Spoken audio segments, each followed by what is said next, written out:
das sieht wieder gut aus, wie er das macht. In aller Seelenruhe. Was macht Raab?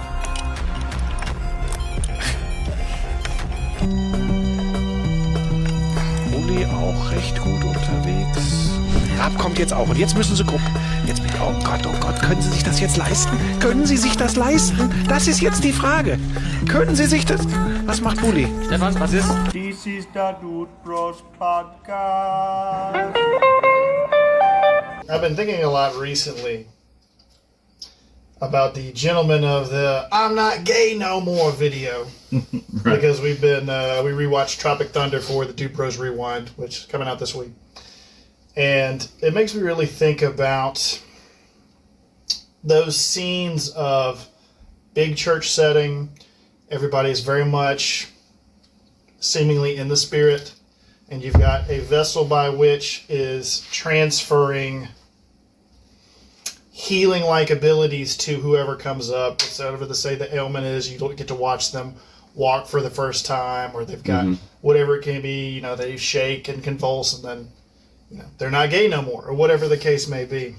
So my question to you two is, how much, in your own experience or what you've researched, do you find, maybe not that exact scenario, but something like that, where you can see true healing come through, or do you think it's all hoax? Do you think it's a fabrication to exploit the church for finances, which, a lot could be said there too. We'll leave it at that. That's a lot of things to unpack there. Firstly, if you don't mind me taking... please, by all means. I will say and not even, when you say big church, we probably have different perspectives on that. Like, I'm not even talking about big mega churches. I'm talking about any church where there are over 100 people at this point, or anything like that. When you have a sound guy, that's when stuff's starting to get weird, because, especially in the larger settings, the tunes and the frequencies, even the stuff that is played at an inaudible level, is literally meant to get you into a trance. It's all there. Most Christian music has that same beat through there. And it literally is to put you into that trance-like state and make you more open to suggestion, make you more whatever. Plus you're going in there, open space, high ceiling, which automatically also puts you in that receptive area. The lights, it is all a production at the end of the day. So I think that does have a lot of helping with that power of suggestion. And I think that, unfortunately, the vast majority of stuff that you see like that is people getting just caught up emotionally and hypnotized, if you will. I don't think the gay prays away. Right. Okay. That being said, there is a very, very real aspect when it comes to, we'll say, spiritual warfare, exorcisms, all of that. There's actually, it's been about a 10-year trend now. There is a huge resurgence in exorcisms, like in Italy in particular. Like, they have whole communities, whole buildings, whole churches, whole sects within the church itself that are, hey, we're the exorcist squad, like the Ghostbusters. But I'd say Ghostbusters meets Constantine, put together, meets Satan's Valley here. Yeah, doesn't the Catholic Church have a registered alley? Satan's alley. You said valley. It's all right. Oh, Satan's alley. There you go. Well, it's his butthole. Sorry, what were you gonna say? No, I was just gonna say I'm pretty sure that the Catholic Church has a fully registered. I won't say like a scribbled book, but they have a database of what kind of demons, who did the exorcism, which priest or preacher, whatever was assigned to that case, the outcome of that, the name of the demon, all kinds, just very detailed stuff about, this is a real thing, we're really pulling these things out of people, call it what you want to, this one, whole freaking Pokemon card kind of deal of, it's this one, it has this power, we had to do this, you know what I'm saying? Right. I definitely, before we get off tangent here, I'm a firm believer in spiritual warfare. That is not why I'm bringing this up. I'm not coming in ignorant to that. I was specifically citing for those videos that you see. Do you believe it? And I definitely always, I've always believed as hoax. I was just curious if maybe you're like, well, actually, this guy, I've seen do it in person or whatever. But obviously exorcism is huge spiritual warfare, as we've been in the spiritual battle for millennia. Yeah, and I'll go ahead and say the guys you've seen on TV, the evangelists or whatever, he's taking his jacket off and just slapping people across the stage and stuff. Right. That's bullshit. I mean, that's obviously bullshit. And I've always felt like that too. So, but as I become more conscious of spiritual warfare, I'm wondering, are there still people who can tap into that spirit or tap into whatever they need to use the energy by which to actually extract it in those settings? That's what I was more curious about. I mean, obviously there's probably a very specific set of instructions and set of mind states that you need to be in to make things like that happen. I've got personal relationships with people who've been a part of those kinds of experiences, and at least from, I would say, a COC point of view of how you deal with exorcism and encountering someone and what you have to purge yourself of yourself before you can actually interact with somebody in that kind of state, because you can't bring your own sin to the table when you're trying to get it out of somebody else. But anyways, I see you've got something queued up here you wanted to go Oh, no, I was putting that up there. This is the International Association of Exorcists. This is the, I know he doesn't look so glamorous or dashing as your Constantine action star, but that would be with the Catholic Church, at least this happened, you believe, is the equivalent of Mr. John Constantine right there. The Pope's exorcist, a.k.a. Russell Crowe. I think he says he's done like 160,000 exorcisms total in his life. a couple a day, Well, some of them, are minutes, but some of them are hours long, and all that. So, He's pretty old, so however much credence you want to put into that. This is Tabarelli, and the United States government has actually contracted him on several occasions. That is as much as we will publicly say. It's interesting you bring up the 10-year mark, because I could say through my own reading experience of Christian literature, huge emphasis on spiritual warfare, way more than I've been really noticing. Spiritual warfare and the utilization of spiritual disciplines to combat spiritual warfare, which is very contradictory of isolation, which is what we're being influenced by. Trying to spend more time in nature, spend more time in silence and solitude, trying to spend more time in prayer. Those things are what you use to combat the influences that might be trying to attack you every second of every day to take you over, essentially. And if you don't want to look at it from any kind of spiritual aspect, all of those practices are extremely important in just removing yourself from the sheer excess of stimuli all the time. And that is what so whether you are, the most avid, violent, anti-Christian atheist out there and you're automatically rejecting this kind of conversation, at least take that note at itself for face value. That this is a very healthy practice. You need to take a step back. You need to not do this all the time, constantly have so much. Right.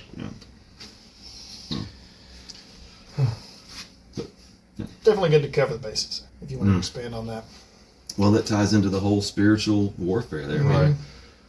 There are a lot of people who are under the impression that AI is this aggregate of, the evil, the dark, the demons, whatever words you want to associate with it, but these soulless creatures who are cast down here, who are the fallen ones who have to be here, and they're trying to find any means possible to find a vessel to put themselves into.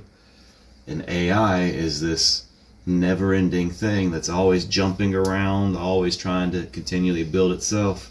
And we're at this point now where some people are voluntarily allowing it to enter them, and not even in the metaphorical sense of you're inviting sin into you, you're inviting the devil into you, whatever. I mean, it's you are literally putting this into your body, this piece here, this piece. So there's something to be said with that. But right now we have a big epidemic with the whole AI girlfriends, AI boyfriends. They actually had an update pushed through this OpenAI company. And so it wiped these profiles of these things. And you got to think, people have literally legally gotten married to their AI partners. I mean, you've got videos, you can be like, hey, Claude, make me a girlfriend. And, they got a picture of themselves, and then the Claude AI will magically make a attractive female be right there, Hey, Grok, make a picture of me and my girlfriend. ChatGPT, do this, whatever. And you said that after they got wiped out, I mean, a lot of people were committing the... People are doing drastic things. You have people choosing to, we'll say, not go forward with their existence anymore because this is their significant other that they've tied so much of their meaning and value to that's now gone. Slowly their wife or their husband in their mind. Yeah. Right. And on paper, it's like Japan, I think, was the first company that legally allowed that. And then that wasn't just like one crazy dude there. No, it's a trend, Yeah. Just... I mean, you've seen the bots, just the physical autonomous aspects beings, of them. like the actual... So to have, like, the database where your fake girlfriend or boyfriend is, and then you've got somebody with enough means to buy one of these robots, and you plug it on into there, I've seen Ex Machina. Great film.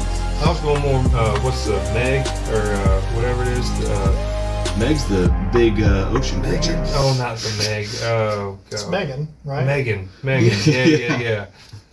And then there's the freaking one with the Megan Fox. And then there's the little Sophia. Yeah, little. So it just seems like there's a lot of little. There's one over here, and there's a movie, and there's a TV show, and now. And a YouTube short. Just thinking about Blade Runner 2049, where you've got Ryan Gosling, who we later find out is a replicant, right, or a robot, or I forget what they call him in there, and then he's got Armas, whatever her name is, Anna Armas or something like that, the AI character that he has a relationship with. Right.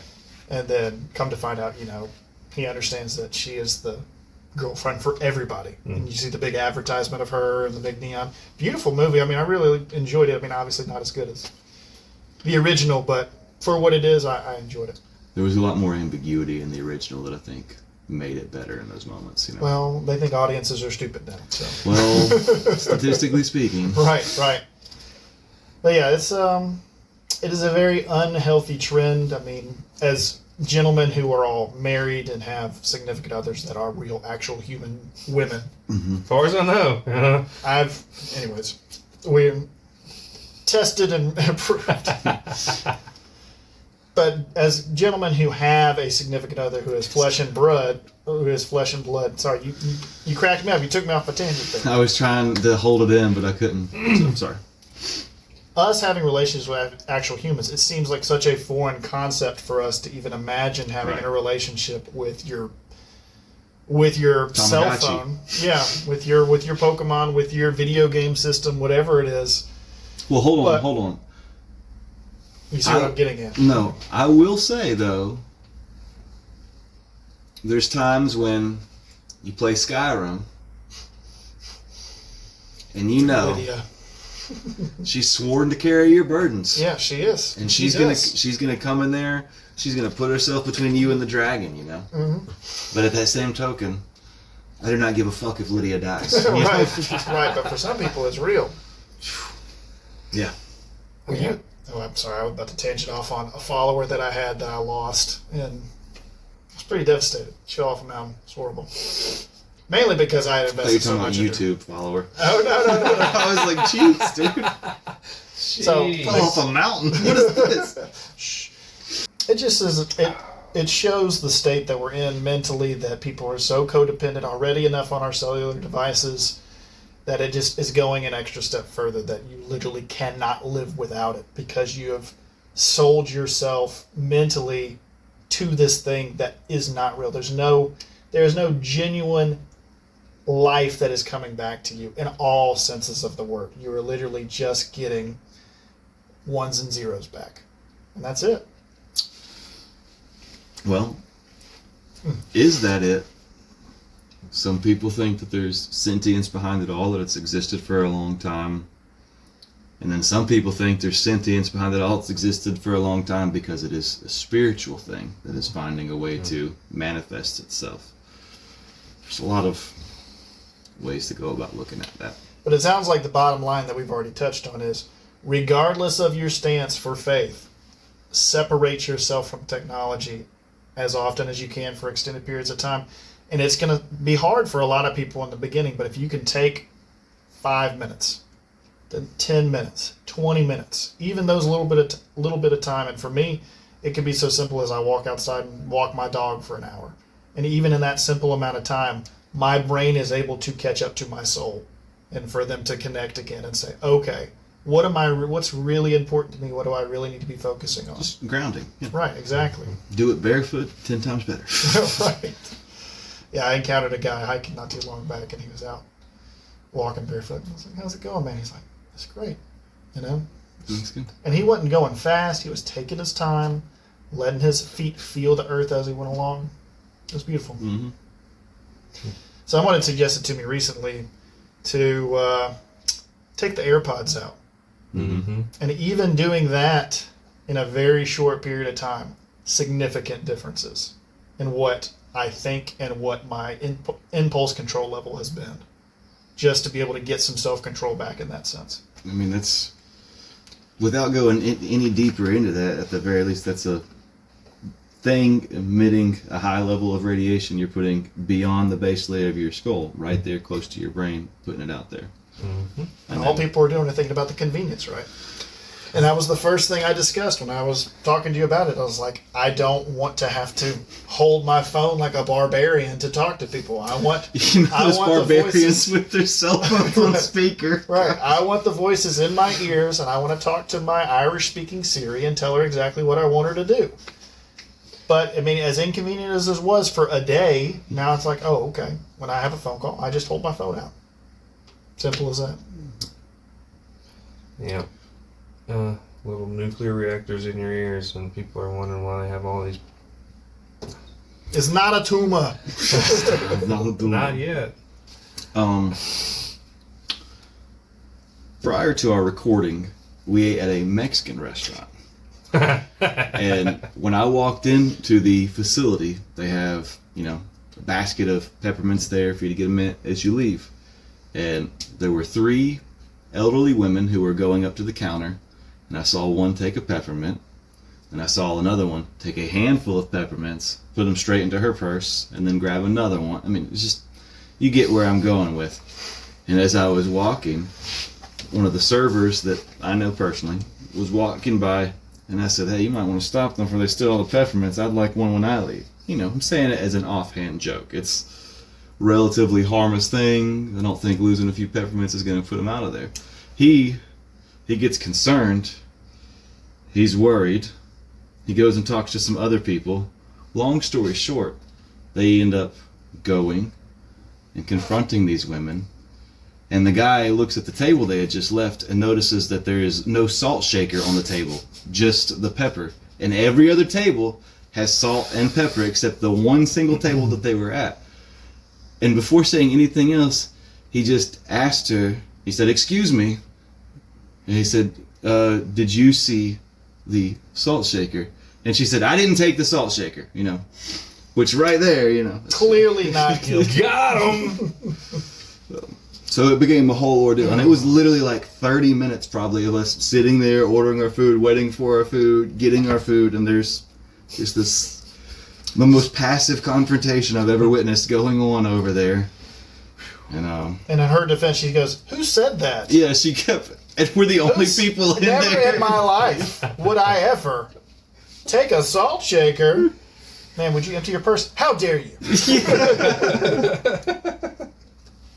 So silly. Oh man, people. And then of course when we leave, the basket is a bowl with the peppermints on the bottom now. Yeah. Which is a segue into. What do you? I didn't know where you were going. Oh, I thought you had something. I was like, dude, I want to see where this is going. Kleptomania. Yeah. Major epidemic. And for the ladies that stole those mints, gotcha. Yeah. Do you know better? How dare you?